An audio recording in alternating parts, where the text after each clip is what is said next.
बिस्मिल्लाहिर्रहमानिर्रहीम, अस्सलाम वालेकुम नाज़रीन, मैं साइमा कमल खुशामदीद कहती हूँ आपको प्रोग्राम कराची की आवाज़ में। आज मैं मौजूद हूँ एक मरतबा फिर इब्राहिम हैदरी में, क्योंकि तकरीबन 4 महीने हो गए मुसलसल गाए बगाए हमारा इब्राहिम हैदरी में कोई ना कोई शो करने के लिए हम लोग आते हैं।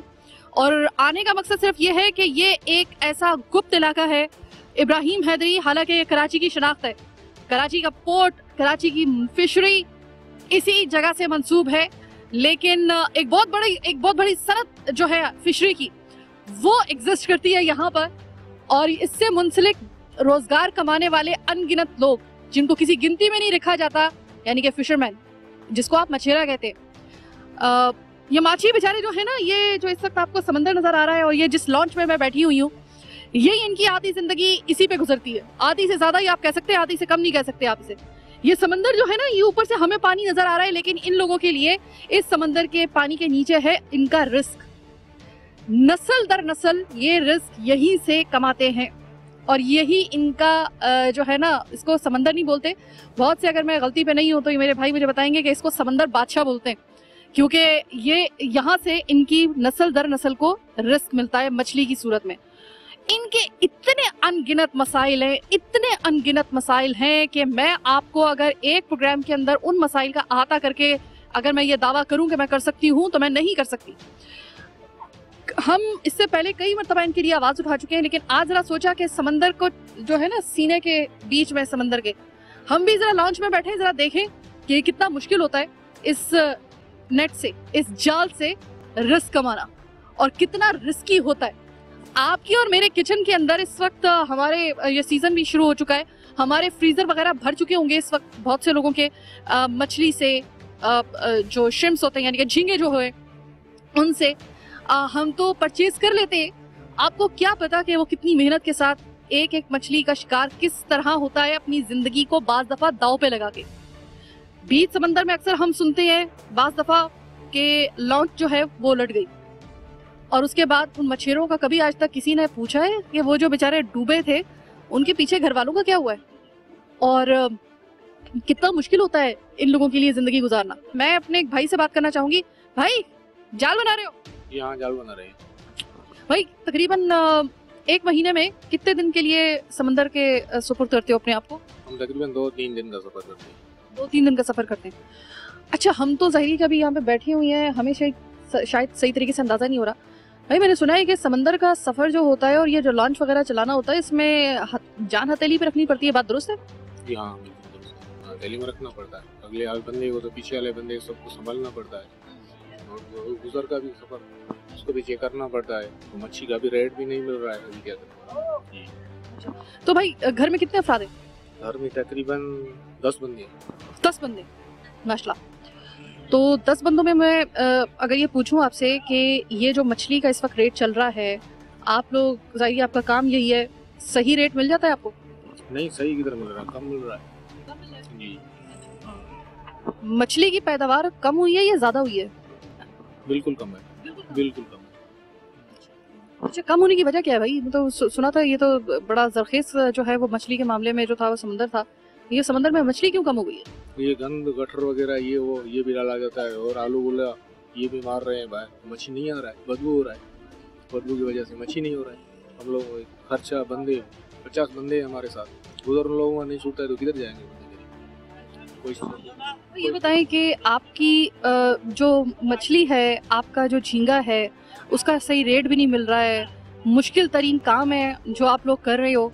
मेरी लॉन्च पे से मुझे जब लेके आ रहे थे ना, तो मुझे पता है कि मेरी रूह कांप गई थी कि किस तरीके से, और आपका ये रोजाना का काम है कि जिस लॉन्च में जिस वक्त बैठना होता है ना, मैं आपको अगर दिखा दूं ना कि लॉन्च में बैठना कितना मुश्किल काम होता है, और आपके मेरे तो पसीने छूट जाए।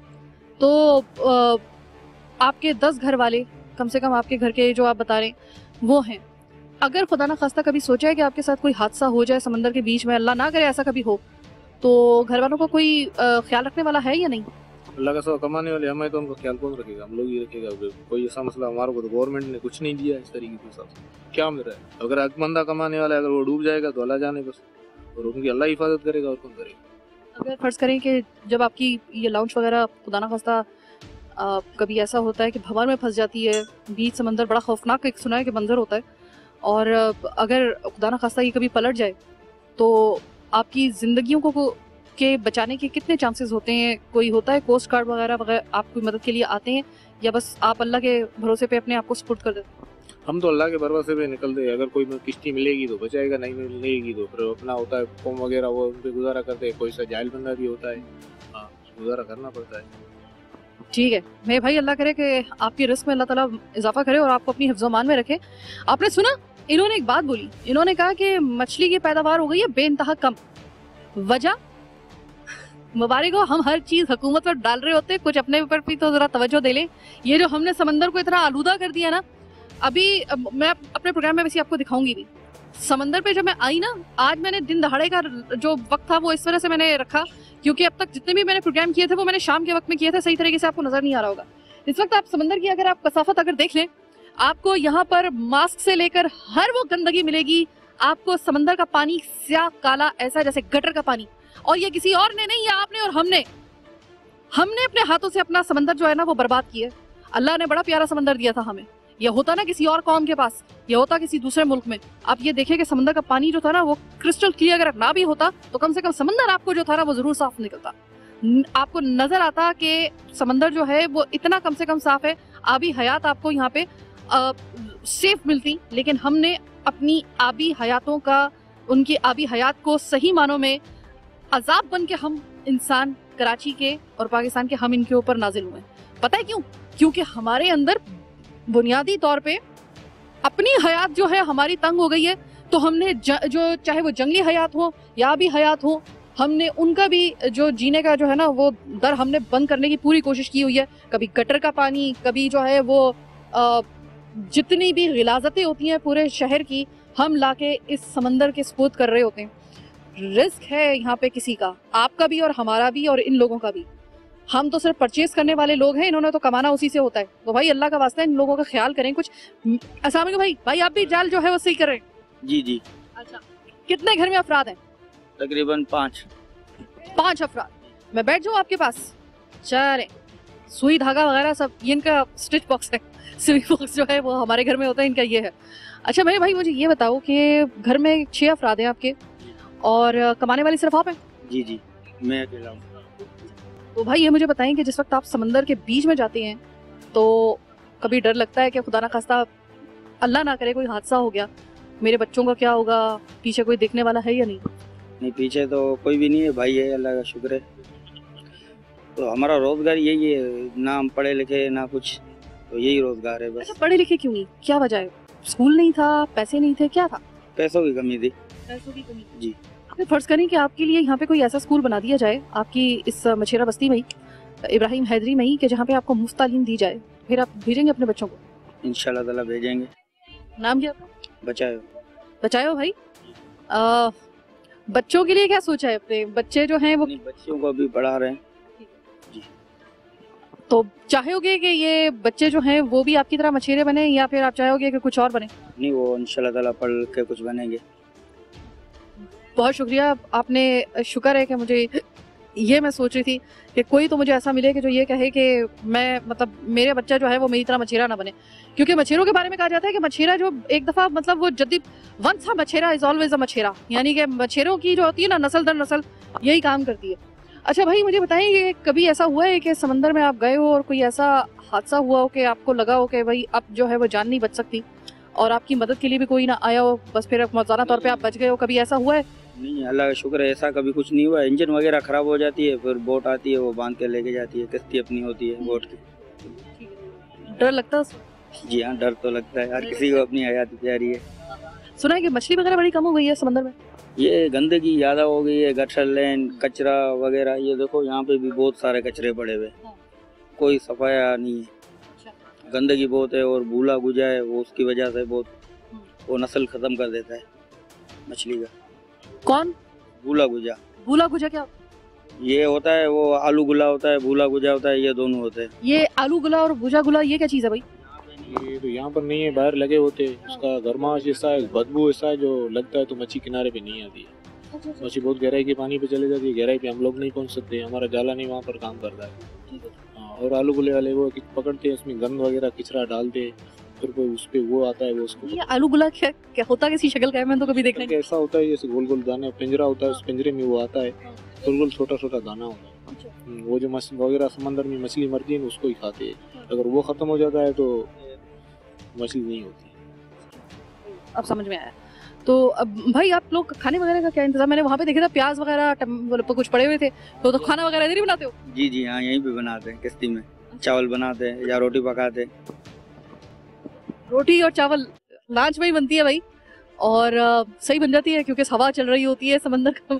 तो कैसे करते हो? बिरयानी बना लेते हैं, कभी रोटी बना लेते हैं, सालन बना लेते हैं। हाँ। मछली नहीं बनाते जिसका शिकार करने के लिए आते हैं? मछली बनाते हैं, उसका सालन बनाते हैं और चावल की रोटी बनाते हैं। अच्छा भाई, मुझे बताएं कि साल के कौन से ऐसे महीने होते हैं या कौन से ऐसे दिन होते हैं जब आप समंदर में जाते हुए जरा थोड़ा सा आपको डर लग रहा होता है, जरा समंदर जो होता है वो जरा चढ़ा होता है या फिर कोई खतरनाक उसके तेवर होते हैं? जून, जुलाई, मई, ये 3 महीने। जून, जुलाई और मई, ये अगर मैं गलती पे नहीं हूँ तो इसमें तो जाहिर है कि वो मछली की ब्रीडिंग हो रही होती है, तो जरा लोग भी मछली कम खा रहे होते हैं, ये वो महीने होते हैं? जी जी वही होता है, लेकिन हम जाते हैं, क्या करें, दूसरा हमारा कोई गुजारा नहीं होता है, इसलिए हम बाहर जाते हैं। हम लोगों को इजाफा दिया है क्या? दोबारा बोलिए, क्या कह रहे थे? गवर्नमेंटों ने हम लोगों को क्या दिया हुआ है? हम कमाते हैं तो खाते हैं, माई घर। बात भी बिल्कुल सही कह रहे हैं आप, हम तो यही वाली बात करने के लिए आए थे। गवर्नमेंट टाउन की अगर पाकिस्तान में कोई चीज एग्जिस्ट करती है तो भाई आप लोगों को क्या, ये हम तो नजर नहीं आ रहे, आपको ये बेचारे मासूम मछेरे भी नजर नहीं आ रहे? ये बेचारे ना किसी के लेने में ना किसी के देने में, बेचारे मछली का शिकार करते हैं, झींगे का शिकार करते हैं, उसी से 2 वक्त की अगर इनके बच्चों को रोटी मिल जाए तो यही इसी को गनीमत जानते हैं। अभी आप जरा देखिए कि ये जाल जो है ना, अभी ये बुन रहे थे, यही जाल इनका रिस्क होता है। जैसे कि मेरा रिस्क है ये कैमरा, ये माइक, ये मेरे हाथ से खुदा ना खास्ता अगर निकल जाए तो जाहिर है कि मुझे कोई दूसरा काम आता नहीं है। इन बेचारों को भी कोई आपने काम धंधा जो है वो सिर्फ एक ही अपने इन पे ही लगाया हुआ है आपने, कि यही मछेरा जो है, यही मछेरा, ये अब ये वाला बच्चा जो है ये अगली जनरेशन के लिए मछेरा तैयार हो रहा है। क्या इनकी कोई लाइफ इंश्योरेंस होती है? जैसे कि हर शोबे में एक लाइफ इंश्योरेंस होती है, क्या इनके यहाँ पे कोई लाइफ इंश्योरेंस होती है? सबसे रिस्की काम कर रहे हैं ये, जो रिस्की काम, अब जिसके ऊपर कहते हैं ना कि सही मानों में जान के ऊपर रिस्क लेके काम करना, ये वो काम कर रहे हैं। इनकी किसी ने लाइफ इंश्योरेंस की बात की है? हुकूमत ने क्या किया इन लोगों के लिए, ये जरा सोचेंगे, ये जरा बात करेंगे इस छोटी सी ब्रेक के बाद।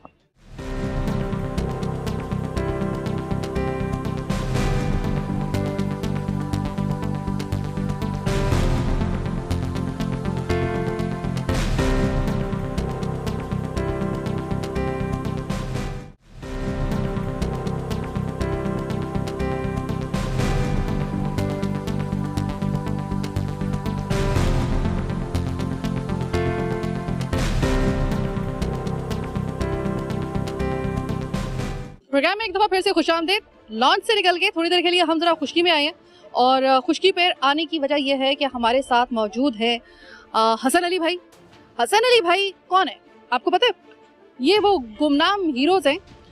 जब लॉन्च में बीच समंदर में जब एक इंतहाई खौफनाक मंजर होता है, जरा सोचिएगा कि कश्ती आपकी किसी भंवर में है या फिर किसी इमरजेंसी में है, तो उस वक्त समंदर में अपने आप को सपोर्ट करके मदद फराहम करने वाला अगर जो कोई शख्स है तो वो हमारे हसन अली भाई है। हसन अली भाई, ये मुझे बताइए कि ये समंदर जो है आपके साथ कितने की रियायत करता है और कितना का जालिम हो जाता है कभी कभी? बिस्मिल्लाहिर्रहमानिर्रहीम। सबसे पहले तो मैं Cat21 की शुक्रगुजार है कि हम लोग के मसले मसाइल जो है आला हुकाम तक पहुँचाएँगे। बड़ी आपकी मेहरबानी, में तमाम टीम का शुक्रगुजार हूँ। रही कि ये बात इशू की कि कितना ख़तरनाक है और कितना रहमदिल है, तो बाखुदा हर बंदा यही बोलता है कि मैं मज़दूर हूँ, लेकिन मैं बोलता हूँ कि असल जो मज़दूर है ये लोग हैं। क्यों क्यों क्यों कि अपनी बच्चों की तो हलाल रोज़ी कमाता है, उसके बावजूद मुल्क का जो मईशत का जो पहिया है वो भी ये लोग चलाते हैं। ठीक है, इसमें कोई शक शुबा नहीं है। अभी जिस तरह से देखो, एक कोरोना के बाद हम लोग मानते हैं कि पूरा सिस्टम पूरी दुनिया में जो है आउट हो गया है, लेकिन बाखुदा ऐसे ख़ानदान, ऐसे लोग यहाँ पे ऐसे भी थे जो भूखे सो रहे थे और भूखे उठ रहे थे, लेकिन कोई गवर्नमेंट का रोना धोना, आला हुकाम का रोना धोना अपने लिए, अपनी ज़ातियत के लिए, अपने इशू के लिए, अपनी शोहरत के लिए तो बंदे इकट्ठे कर लेते हैं, लेकिन इनसे पूछे कि कोई आपसे पूछने आया, कोई भी नहीं, ठीक है। लेकिन खतरनाक तो इतना है कि अपने मौत से जाने के रोज खेलते हैं और रोज वापस आते हैं, लेकिन बस ऊपर अल्लाह का सहारा होता है और नीचे जो है ना पानी होता है। यानी कि ऊपर अल्लाह का सहारा होता है, उसके ऊपर तवक्कुल करके निकलते हैं, फिर समंदर का मूड जो होता है, तेवर होता है, उसके ऊपर अपने आप को छोड़ देते हैं। जो समंदर बादशाह अगर बिफर जाए तो अल्लाह मालिक है, जो अगर मूड सही हो तो रिस्क मिल जाएगा, यही कह सकते हैं हम लोग। बिल्कुल ऐसा ही है। बिल्कुल ऐसा ही, बिल्कुल। मैं भाई मुझे ये बताएं कि हर शोबा जो होता है ना, उसकी कोई नुमाइंदगी होती है, उसकी कोई आवाज होती है कि जो कि ऐवाने बाला में उस शोबे के मसाइल पहुंचाती है। मैंने कभी आप लोगों की कोई नुमाइंदगी जो है ना, उसकी आवाज मैंने ऊपर जाते ही नहीं देखी। इसकी क्या वजह? मैम बड़ी बात तो ये है कि देखो, हम लोग जो है ना अपना राय हक जो है दे देते हैं। अभी पार्लियामेंट के अंदर पहुंचाना उनका काम है, जिसको हम लोग जो है चुन के अपना राय हक देते हैं, यानी कि वोट, ठीक है। अभी इशू तो इतने हैं कि यानी कि पूरा दिन निकल जाएगा लेकिन इशू खत्म नहीं होंगे। अभी भी देख लो कि फ्यूल जो है कितना महंगा है, चीनी, आटा, खाने पीने की जो चीज़ें हैं काफ़ी महंगी है। लेकिन इनसे पूछो कि मछली के रेट वहीं का वहीं है, जो 90-91 में जो रेट थे आज भी वही रेट है। अगर फ़र्क आया है तो 100-150 का, इससे ज़्यादा नहीं, क्योंकि मुझे पूरी दुनिया देख रही है। कल अगर मुझे कोई बोलेगा तो मैं बता सकता हूँ कि 100-150 का ही रेट फ़र्क आया है, यानी कि 91 से लेकर अभी तक 29 सालों में इतना ही फ़र्क आया। और फ्यूल आज से 29 साल पहले क्या रेट था और अभी क्या है। अच्छा, फ्यूल का ये जिक्र क्यों कर रहे हैं, वो जिन लोगों को समझ में नहीं आ रही वो मैं आपको बता दूं कि लॉन्च में मैं गई थी तो फ्यूल चाहिए होता है किस तरह से, क्योंकि इनकी वो लॉन्च की जो मोटर चलती है वो फ्यूल से चलती है, जो उसके जो जितने भी उसके साथ वो जो मशीनरी लगी होती है वो फ्यूल से चलती है। इसके अलावा मेरे ख्याल में कि शायद आप लोगों का, मैंने देखा था कि फ्यूल का एक वो जो था वो रखा हुआ था, आप लोगों ने इंतज़ाम किया हुआ था।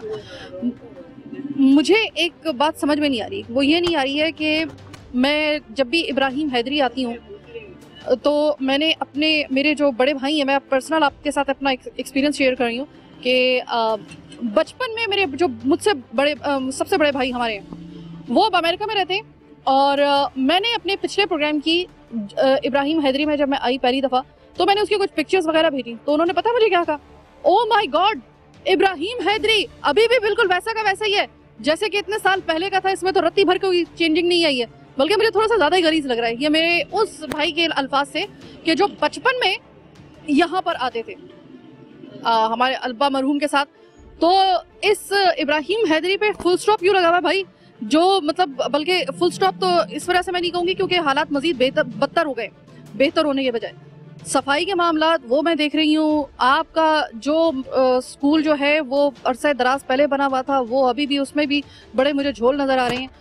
कोई यहाँ पर मुझे आप लोगों की कोई इलाके के अंदर ऐसा नहीं लगता है कि 2021 आने वाला है, बिल्कुल ऐसा लगता है कि जैसे 1981, 82, 83 का मैं देख रही हूँ, बल्कि शायद उससे भी पहले गई। ये क्या वजह है कि आपके इलाके के ऊपर तवज्जो क्यों नहीं दी जा रही है? जाहिर है कि आप लोग भी माँ बाप हैं, आप भी चाहते होंगे कि आपके बच्चे जो हैं ये एक अच्छे माहौल में परवरिश पाए, आप लोगों के ऊपर इतनी बेतवज्जो ही क्यों है? मैं बड़ी माजरत के साथ मैं बोलता हूँ, मैं देखो ना मैं कोई सियासी लीडर हूँ ना किसी सियासी लीडर का मैं बेटा हूँ। यहाँ पे जमहूरियत के नारे लगाने वाले तो बहुत है, लेकिन मैं बोलता हूँ कि जो आमरीत में यहाँ पे काम हुआ है ना इब्राहिम हैदरी में, ये तारीख गवाही देगी, ये तारीख गवाही देगी। अब आज तक 20 सालों में नहीं हुआ है ये, तो आप उनसे। हसन अली भाई, आप ये बताइएगा, मेरी आपसे आज ये पहली मुलाकात है या इससे पहले भी हमारी कभी मुलाकात हुई है? पहली दफा ही मुलाकात है ना? फर्स्ट, बिल्कुल फर्स्ट। इससे पहले मेरा आपको कोई कांटेक्ट भी नहीं है। ये मैंने बात क्यों की है मैं आपको बता दूं कि हर मेरे प्रोग्राम में बात हो, चाहे मछली की, चाहे बात हो महंगाई की, चाहे बात हो सफाई सुथराई की, किसी भी इशू के ऊपर बात करो, बात घूम के पता है कहाँ पे आती है? जमहूरियत ने हमें क्या दिया, आमरीत ने फिर भी हमारा साथ दिया।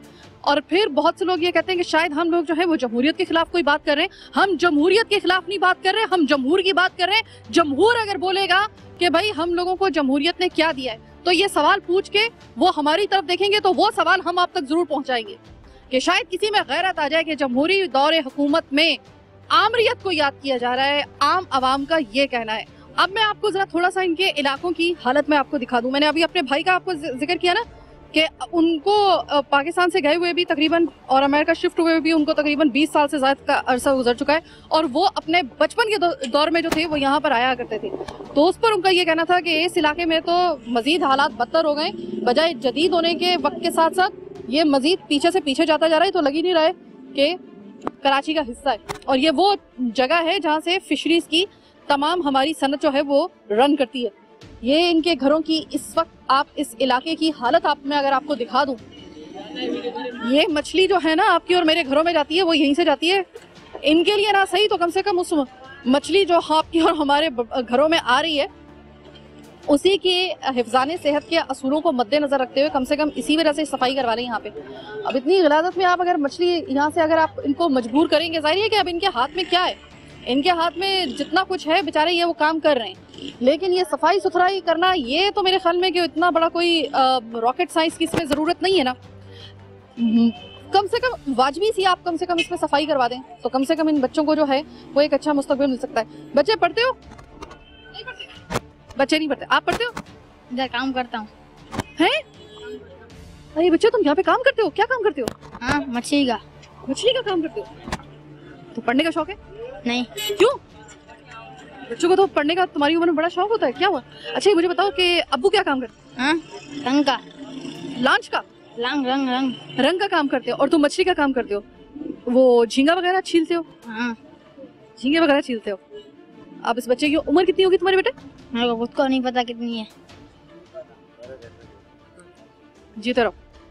ये आप बच्चों को मुस्तकबिल दे रहे हैं। यहाँ के बच्चों का मुस्तकबिल ये है कि बच्चा जो है वो उस बच्चे की उम्र आप देखें, वो बच्चा यहाँ पे काम करता है किस चीज़ का? झींगा छीलने का। और झींगा छीलने का काम आपको पता है ये इतना मुश्किल होता है, आपकी उंगलियां जो होती है ना वो बिल्कुल गल जाती हैं एक तरीके से, इतना मुश्किल काम होता है उसका छीलना। मासूम बच्चा और इस तरीके से यहाँ पे काम कर रहा है। यार कुछ तो मेरे ख्याल में खौफ खुदा करना चाहिए। हम अपने बच्चों को दे क्या रहे हैं मुस्तकबिल, और फिर हो सकता है कि इस बच्चे पे तवज्जो दी जाए, क्या पता, हू नोस, कि ये बच्चा जो है वो पाकिस्तान का नाम रोशन कर दे। इसके अंदर कोई काबिलियत अल्लाह ताला ने दी हो, आपने कभी वो काबिलियत इनमें से बच्चों में से छांटने की कोशिश की है? अस्सलाम वालेकुम। वालेकुम सलाम। इब्राहिम हैदरी के इस इलाके के बारे में क्या कहोगे? मच्छरों के बारे में क्या कहोगे? मुश्किल जिंदगी या फिर आदी हो गए हो? हमारी ये बात है, तो मजदूरों को दिहाड़ी कम मिलती है, पर महंगाई बहुत हो गई है। दिहाड़ी जितनी बढ़ती है ना, दिहाड़ी उतनी कम है हम लोगों के लिए। हम लोग बच्चों लोगों को दिहाड़ी, बीवी शादी होती है, बच्चों के लिए कारोबार इससे नहीं है। जितना हो रहा लांच वो तो बढ़ते जा रहा, गरीब होते जा रहा। चाहते हो कि हालात बदले? हाँ, हालात बदले, पर इमरान नहीं बदला। अरे उसके बारे में क्या कहोगे भाई, हम भी उसी तब्दीली के इंतजार में है। बेटा नाम क्या है बाका? नाम क्या है? खालिद। खालिद मेरे साथ ना प्रोग्राम का बस एक ब्रेक का वक्त आया है। खालिद को अपनी उम्र तक ही पता नहीं है कि मेरी उम्र कितनी है। जब आप छोटी सी उम्र में मजबूरी की हालत में बच्चों को जो है वो काम पे डाल देंगे तो बच्चों का बचपन तो छिनेगा ही ना, और ये बच्चा जो है वो अपने घर का कफील है।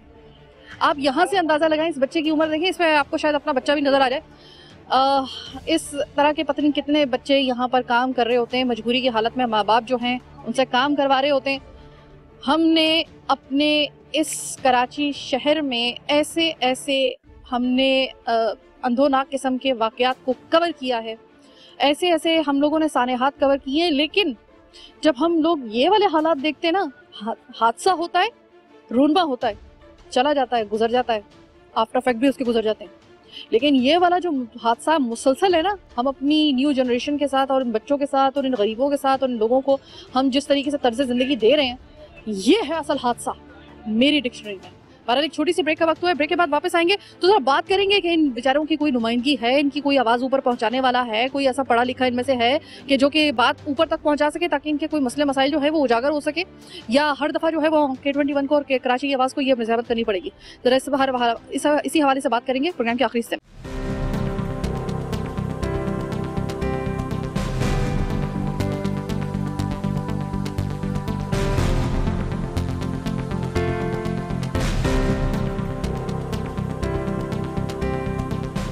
ब्रेक के बाद खुशामदीद प्रोग्राम के आखिरी हिस्से में। जैसे हमने आपसे वादा किया था कि फिशरमैन यानी मछेरों की आवाज ऊपर पहुंचाने के लिए कोई आवाज है भी या नहीं, तो हम लोगों को वो आवाज मिल गई। मेरे साथ इस वक्त फिशरमैन मूवमेंट के जो रूहे रवा है इरफान उमर साहब मौजूद हैं। इरफान, मैं इतनी देर से यहाँ पर मौजूद हूँ, इससे पहले भी मैं प्रोग्राम करके जा चुकी हूँ, लेकिन मैं वो रात के वक्त में करके गई थी, शाम के वक्त में, तो शायद वो बहुत सी ऐसी चीजें जो मेरी नजर से ओझल हुई थी अब मुझे वाज़ेह तौर पर नजर आ रही हैं। मुझे आप ये बताइएगा कि क्या एक मछेरे की किस्मत यही है कराची में, पाकिस्तान में, कि जो मछेरा है वो जो नस्ल दर नस्ल मछेरा चलता आ रहा है वो इन्हीं मुसीबतों, मसाइब और जितने भी जिंदगी के झमेलों के साथ वो मछेरा, उसकी अगली नस्ल भी मछेरा, उससे अगली नस्ल भी मछेरा के ये तय पा चुका है? अस्सलाम वालेकुम।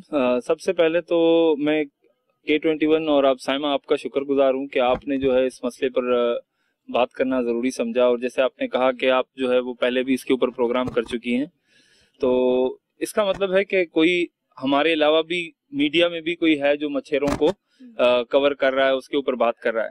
रही बात आपने जो फिशरमैन्स की बात की कि नस्ल दर नस्ल जो मामला चल रहा है, उसकी वजह यह है कि कुछ तबके ऐसे हैं हमारे मुल्क में जिनको जहां हैं, जिस हालत में पड़े हैं, उनको उसी हालत में छोड़ देना हुकूमतों ने भी और सरकारी इदारों ने भी ये तय कर लिया है कि उनके ऊपर काम नहीं करना उन्होंने।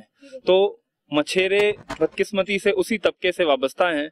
मछेरों का भी यही मसला है कि आज से 50 साल पहले जब फिशरमैन्स फिशिंग का काम करते थे, तो मेरे नाना जो थे वो कराची पोर्ट ट्रस्ट में मुलाजिम थे उस वक्त, और उनकी जो सैलरी होती थी माहवार वो 60 रुपए होती थी, और हमारे जो फिशरमैन्स डेली वेजेस पे जाते थे उस वक्त वो डेली वेजेस पे रोजाना के 15 रुपए 16 रुपए कमाते थे। आज मामला यहाँ तक पहुंच गया है साइमा के मछेरा जो है वो पूरा दिन जो है समंदर खंगालता है, मेहनत मुशक्कत करता है, जिंदगी को रिस्क पे डालता है, जिंदगी समंदर का सीना चीर कर आए रोज कश्तियां डूबती रहती हैं, मछेरे डूबते रहते हैं, कोई सरकारी इदारा उनकी मदद नहीं करता। मैं मिसाल दे रहा था आज से 50 साल पहले की, वहां उस वक्त सरकारी मुलाजिम जो है वो माहवार 60 रुपए कमाता था और हमारा मछेरा 15 से 20 रुपए रोजाना कमाता था। आज हालत यहाँ तक आ चुकी है कि हमारा मछेरा, एक एक मछेरा जो है वो जिस कश्ती में जाता है उस कश्ती का जो है वो 50-50, 60-60 हजार, 1-1 लाख रुपए का मकरूज है, और वो मेहनत पे मेहनत करता जाता है, जान रिस्क पे रख के, हथेली पे जान लेके वो ये सारा काम कर रहा है। उसकी वजह सिर्फ ये है कि ये जो मोनोपोली एक बैठी हुई है जो रेट फिक्स करती है, जो सरकार ने जिस तरीके से इसको बिल्कुल नजरअंदाज किया हुआ है, जिस तरीके से सरकार गंदम के रेट फिक्स करती है, जिस तरीके से सरकार चावल के रेट फिक्स करती है, जिस तरीके से सरकार ने जिस तरीके से सरकार ने ज़रई बैंक बनाया हुआ है, उस तरीके से अगर वफाकी या सूबाई हुकूमत चाहे तो वो माहीगीर बैंक भी बना सकती है जो उनको सस्ती कम इंटरेस्ट पे कर्जे दे और इनका काम चला सके। लेकिन ना ही सरकार ने कोई मछली का रेट फिक्स करने के लिए ऊपर कभी कोई काम किया है, ना ही उन्होंने कभी झींगे के रेट के फिक्स करने पे कोई काम किया है, ना ही कभी उन्होंने स्क्विड के रेट फिक्स करने पे कभी काम किया है। वजह यही है कि जब कैच ज्यादा होता है तो ये लोग रेट कम कर देते हैं, और जैसे ही कैच कम होता है तो ये लोग रेट बढ़ा देते हैं। लेकिन बाकी जो सनतें हैं जैसे ज़राअत का शोबा है, उसमें सरकार एक रेट फिक्स कर देती है कि अगर गंदुम की रेट अगर 1600 रुपए मन फिक्स की गई है तो गंदुम चाहे आप हजारों टन उगवा लें लेकिन आपको रेट यही मिलेगा। लेकिन यहाँ पर मामला इससे बिल्कुल उलट है। अच्छा, तो उमर मुझे ये बताइएगा कि ये तो आपने मुझे बताया कि अभी मैं अपने इंट्रो में भी कह रही थी कि हमारे यहाँ पे तय पा चुका है कि वंस अ मछेरा इज ऑलवेज अ मछेरा। तो जाहिर है कि एक या तो हो ना कि कोई आपका शोबा ऐसा हो कि आपको अपने बच्चों के लिए कोई अच्छा मुस्तकबिल नजर आ रहा हो। जो आप मुझे और जो दीगर लोगों ने मुझे यहाँ पे बातें बताई हैं वो तो मुझे ऐसा लग रहा है कि मछेरा बनना सिर्फ अपनी किस्मत का एक फैसला समझ के वो कबूल कर रहे हैं, उसमें रहा कुछ भी नहीं है क्योंकि हुकूमत की बेतवजही। इसके अलावा सबसे बड़ा मसला ये हुआ है कि हमने अपना समंदर खुद अपने हाथों से बर्बाद कर दिया है, आबी हयात हमने खुद खत्म की है। अब आप मुझे ये बताइएगा आने वाले 5 सालों में क्या आबी हयात की और ये जो इस वक्त गंदगी और ये तमाम आप अवामिल बता रहे हैं, इसके बाद आपको कोई उम्मीद नजर आ रही है कि आपके आने वाली नस्ल जो है अगर ये काम करती है उसके लिए कुछ बेहतरी है? देखिए, सरकारी सतह पर तो इसके ऊपर 5 साल क्या मैं 10 साल तक कोई इसमें तब्दीली नहीं देख रहा हूँ। लेकिन आपने जो बात कही ना कि वंस अ मछेरा इज ऑलवेज बीन अ मछेरा, तो इसके ऊपर मैं सिर्फ ये कहूंगा कि उसकी वजह यह है कि जानबूझकर मछेरे को मछेरा ही रखा जाता है। उसकी वजह यह है कि जब आप एजुकेशन नहीं दे रहे, जब आप पीने के लिए साफ पानी नहीं दे रहे, जब आप उनको सेहत की सहूलतें नहीं दे रहे, जब आप उनकी लाइफ को इंश्योर्ड नहीं कर रहे। इसी तरीके से रोजाना की बुनियाद पर केटी बंदर से लेकर जो है ओरमाड़ा के साइलों पे रोजाना कितने मछेरे जो है वो समंदर के नजर हो जाते हैं, लेकिन कोई उनकी सिक्योरिटी नहीं है, कोई श्योरिटी नहीं है। उसकी वजह सिर्फ ये है कि जब तालीम, सेहत और बुनियादी जरूरतें जिंदगी से लोगों को महरूम किया जाता है तो उसको आप कैसे फिर आगे लेके जा सकते हैं। ये मजबूरन जाते हैं फिशिंग के काम पर, खुशी से नहीं जाते। ये तो हम तो ये समझते हैं कि अगर एक मछेरा है तो उसको पाकिस्तान नेवी में भी उस मछेरे को तरजीह देनी चाहिए, पाकिस्तान कोस्ट गार्ड्स में भी उसे तरजीह देनी चाहिए, पाकिस्तान मेरीटाइम सिक्योरिटी एजेंसी में भी उसे तरजीह देनी चाहिए, पाकिस्तान कस्टम्स में भी उन्हें तरजीह देनी चाहिए। लेकिन बदकिस्मती ये है कि तालीम के ऊपर सरकार काम नहीं कर रही, ना ही सूबाई हुकूमत काम कर रही है, ना ही वफाकी हुकूमत काम कर रही है। तो जब कोई काम नहीं है उसके पास करने के लिए तो फिर वो मजबूरन मछेरा बन जाता है। और जब एक बच्चा छोटा सा, उसे पता है कि मेरे बड़े भाई ने अगर मैट्रिक की है, 8 क्लास पास किए हैं या इंटर किया है या ग्रेजुएशन भी की है, लेकिन उसे कोई आइडियल जॉब उसके मैच के मुताबिक नहीं मिल रही, तो वो फिर वो कश्ती में जाता है।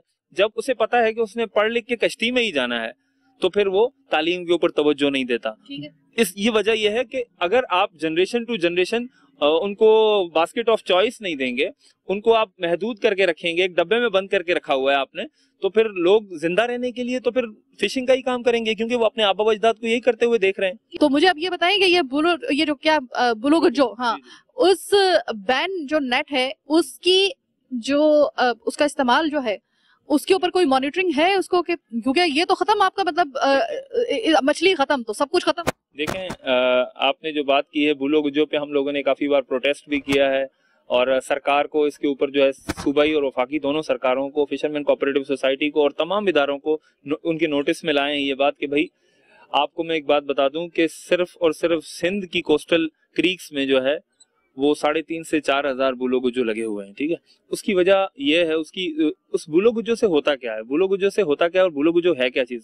बुलोगुज्जो एक ऐसा जाल है, आप ये समझ लें कि आपके गली का या आपके मोहल्ले का दरवाजा जो है उसके ऊपर कोई जाल लगा दे और जो चीज अंदर आ रही है मोहल्ले के अंदर उस वक्त वो दरवाजा खोल दे, और जब वो सारी चीजें अंदर आ गई उसके बाद आप दरवाजा बंद कर दें। जब पानी उसमें से निकल जाता है तो सारी की सारी मछली, चाहे वो चावल के दाने के बराबर मछली हो, चाहे वो बड़ी साइज की मछली हो, चाहे वो झींगा हो, चाहे वो केकड़ा हो, चाहे वो ऑक्टोपस हो, चाहे वो जेलीफिश हो, वो सारी की सारी उसमें कैच हो जाती है। मछली जो आती है वो क्रीक्स में इसलिए आती है, वो अपनी अफजाइश के लिए आती है, वो उनकी अफजाइश का जो अमल होता है वो क्रीक्स में हो रहा होता है। और ये लोग क्या करते हैं, उसी मुंह पर जो है क्रीक पर जो है ये बुलोगुज्जो लगा देते हैं, और बुलोगुज्जो की वजह से हमारे समंदरों में जो है वो मछली जो है वो मछलियां जो अब यहाँ पर हम लोग बराबर में ही हुक डालते थे, हम लोग तो मछली पकड़ लेते थे। आज हालत ये है कि हम 1-1 घंटा समंदर में सफर करके पहुंचते हैं और फिर भी हम जाल करते हैं तो हमें मछली वो नहीं आती जो हमें पहले आ जाती थी, जो यहाँ आ जाती थी। तो बुलोगुज्जो एक ऐसा जाल है, ऐसे समझ लें कि आपने एक गली, एक मोहल्ले पर एक दरवाजा लगाया हुआ है कि बस आप अंदर आ सकते हो, उसके बाद आप बाहर नहीं जा सकते। और वो इतना बारीक है साइमा के उसमें से आप चावल के दाने के बराबर भी अगर मछली है या झींगे का एक मामूली सा जो है वो क्या कहते हैं उसको, जैसे आटा छानने की छल्ली होती है, बिल्कुल इसी तरीके से उसको बंद किया जाता है। अच्छा, उसके ऊपर उसके साथ साथ हो क्या रहा है, सूबाई हुकूमत और वफाकी हुकूमत बजाय समंदरों को सिक्योर करने के 2007 से लेकर 2011 में फूड ऑर्गेनाइजेशन जो यूएन का एक इदारा है उसने एक सर्वे रिपोर्ट जारी की थी। हुकूमत के कहने पर वो सर्वे किया जा रहा था, जिसमें उन्होंने कहा था कि पाकिस्तान के समंदरों में जो है वो 70 से 90% मछलियां जो है वो समंदर खाली हो गए हैं। उसके बावजूद हुकूमत ने अभी क्या किया है कि डीप सी फिशिंग ट्रॉलर्स को इजाजत दे दी, जिसकी वजह से समंदरों को जो है वो ट्रॉलर्स क्या करते हैं, वो ट्रॉलिंग करते हैं, बॉटम ट्रॉलिंग, जिसमें जो है जितनी भी मछलियां होती हैं, बारीक से बारीक मछलियां, बड़ी से बड़ी मछली, वो उसमें कैच हो जाती है और वो एक मखसूस मछली जिसका वो शिकार करना चाहते हैं वो अपने पास रखते हैं और फिर सारी की सारी मुर्दा मछलियां वो दोबारा समंदर में फेंक देते हैं। यानी कि वो ट्रॉलर जब चलता है तो एक तरीके से बाकी जो मछलियां होती हैं वो क्रश हो जाती हैं। बिल्कुल क्रश हो जाती हैं। और सबसे बड़ा नुकसान ये होता है कि जब वो ट्रॉल कर लेता है और अपने मतलब की मछली रख लेता है अपने पास, उसके बाद ये करता है कि वो जो बकाया जो मछलियां बचती हैं उन सबको वो समंदर में फेंक देता है, जिसकी वजह से समंदर में गंदगी होती है, बदबू होती है और मछलियां और झींगे और दीगर अभी हयात जो हैं उस इलाके से भाग जाते हैं। यानी कि घियों के साथ घुन जो पिसने वाली एक मिसाल होती है, यहाँ पे सही तरीके से उसका इस्तेमाल किया जा सकता है कि वो बेचारी मछली जो होती है, एक मछली के लिए जो है जो मतलूबा मछली होती है वो ट्रॉलर जो है वो बाकी मछलियों को भी क्रश करता हुआ जाता है कि एक तो हमें चाहिए ही चाहिए, बाकी जो है वो बजाय भाड़ में, और वो मछली इन लोगों का रिस्क होती है। जनाब, आज का प्रोग्राम करने का मकसद जो था वो ये था कि मैं आपको दिन के उजाले में लेके आऊं, और मैं खुद भी जानना चाहती थी कि हो सकता है कि मुझे लग रहा था कि शायद हम लोग रात के वक्त में अमूमन चूंकि आते हैं, इस प्रोग्राम की 2 दफा हमने रिकॉर्डिंग की है, तो अमूमन रात को या फिर शाम के वक्त में आते हैं तो बहुत सी चीजें रुक जाती हैं हमारी नजरों के सामने।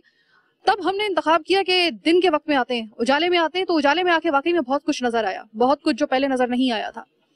इस वक्त फिशरमैन का यानी कि मछेरों का कोई पुरसाने हाल है या नहीं है, इस हवाले से आज हमने प्रोग्राम मुरतब किया। इनकी जिंदगियां किस तरीके से कट रही हैं। एक बच्चे की आपको मैंने जिस तरीके से दिखाया है, वो बच्चा रैंडमली मेरे पास आया था, खालिद नाम था उस बच्चे का जो भी आया था, और आपको याद होगा भी जो था दूसरे वक्फे में उस बच्चे से जब मैंने उसका नाम पूछा, उसका नाम तो याद था, लेकिन मैंने जब उसकी उम्र मालूम की ना तो उस छोटे से बच्चे को अपनी उम्र पता नहीं थी। काम करता था वो इसी में झींगे छीलने वाला। झींगा छीलना आपको क्या लगता है आसान काम होता है? ये जो उंगलियां होती है ना, ये आपकी गल जाती हैं। जो लोग यहाँ पे काम करते हैं ना, इनकी उंगलियां यहाँ से गली हुई होती हैं। बहुत मुश्किल काम होता है। बच्चा वो काम कर रहा था मजबूरी की हालत में। तो इन बेचारे बच्चों का मुस्तकबिल ये स्ट्रेक पे लगा हुआ है, इन मछेरों के यानी कि फिशरमैन के। इन बेचारों की अपनी रोजी अब खतरे में हो गई है इस वजह से, क्योंकि इस वक्त आपकी और हमारी मेहरबानी की वजह से, हुकूमत की बेतवजही की वजह से समंदर इतना हमने आलूदा कर दिया कि आबी हयात हो रही है आहिस्ता आहिस्ता कम। जो रहती सहती कोई थोड़ी बहुत कसर रह गई थी, वो हम लोग ये गुलो बज्जो जो जाल है वो लगाकर और ट्रॉलर चलाकर हमने क्रीक पे हमने उनका बेड़ा गर्क कर दिया। हमने इनके रिस्क को खा लिया। इनका कोई पुरसाने हाल है या नहीं है? आपको क्या लगता है? ये जो लॉन्चें आपको नजर आ रही हैं, ये पूरी एक दुनिया है। जरा मैं अपने कैमरामैन से कहूंगी जरा पीछे लॉन्चें जरा दिखाओ, और एक लॉन्च के अंदर कितने कितने लोग होते हैं? देखिए, हमारा जो फिशरमैन है, मैं आपको एक बता दूं, सिंध और बलूचिस्तान में तकरीबन 30 लाख लोग बराह रास्त फिशिंग करते हैं। 30 लाख लोगों का जरिया मौश हमने खतरे में डाल दिया। इनके मुस्तकबिल को, इनके बच्चों के मुस्तकबिल को, इनकी जिंदगियां तो पहले ही रिस्क पे थी। आसान काम अगर होता और इनकी जिंदगी को इतना बड़ा रिस्क ना होता, और उस पर इनको जैसी रोजी मिल रही है, अगर मिल रही होती तो ये कह के शुक्र अदा कर लेते कि भाई चलो जैसी भी है रोजी तो मिल रही है। ये शुक्र अभी भी अदा करते हैं, लेकिन इनकी रोजी जितनी ये मेहनत करते हैं, जितना मुश्किल इनका काम है, और ये कोई अपने शौक से नहीं कर रहे हैं, मजबूरी की हालत में कर रहे हैं ताकि इनकी रोटी चलती रहे और आपके और मेरे घरों में मछली झींगा सब बनता रहे। जो हम दावतों में अपने या फिर अपने घर के इस्तेमाल में खाने के टेबल पे, दस्तरखान पे हम मछली खा रहे होते हैं, कभी पीछे देखा कीजिए कि उस एक मछली को पकड़ने के लिए इनको कितनी जिंदगियां अपने प्यारों की दाव पे लगानी पड़ती हैं, और उसके एवज इनको क्या मिल रहा है? ये मिल रहा है जो ये आपको मैंने प्रोग्राम में दिखाया है। यानी आप इनको पीनट देने वाली, आपने देखा होगा कि किसी को हम कहते हैं ना, यार तुम्हें तो इस जॉब के बदले में पीनट दे रहा है सिर्फ, ये बेचारे पीनट भी बेचारे नहीं ले रहे। और इस कदर नाइंसाफी, इस्तेहसाल एक अरसे दराज से इनके साथ होता चला आया, ये कब तक होता चलाएगा? इसीलिए आज हमने ये प्रोग्राम मुरतब किया है। इस प्रोग्राम का फीडबैक खुसूसी तौर पे मैं खुद चेक करूंगी। अपने फीडबैक से आगाह करना हरगिज मत भूलिएगा, आपका फीडबैक बहुत जरूरी है। मुझे मेरी टीम के साथ फिल वक्त आज के प्रोग्राम से दीजिए इजाजत। अल्लाह निगहबान।